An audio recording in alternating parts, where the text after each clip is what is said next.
Well, I'd have to say they have three tough teams in the Western Division, but again, I think Kansas City overall has the best team. They're the toughest team that the Jets faced in the last 3-4 years.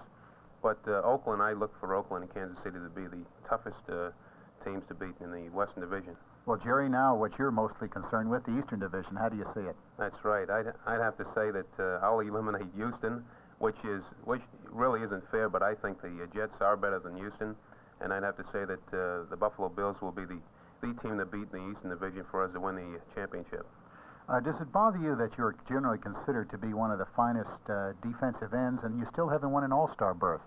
Well, thank you, Keith, but like I say, I think I'm going to just have to work a little harder this year, and again, if we win the championship, I think we could, I won't have to worry about the All-Stars. I'd just rather get into that Super Bowl game. Right.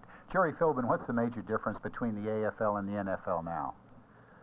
Well, my own personal opinion is I feel that there isn't really a major difference. I think if you take the teams and average them out and take the poor teams and the weaker teams, the stronger teams, and you can compare them, I think, equally. But I think it's right now the biggest thing is if you can win that Super Bowl game, and then everything they'll say is equal. Jerry, what players give you the hardest time?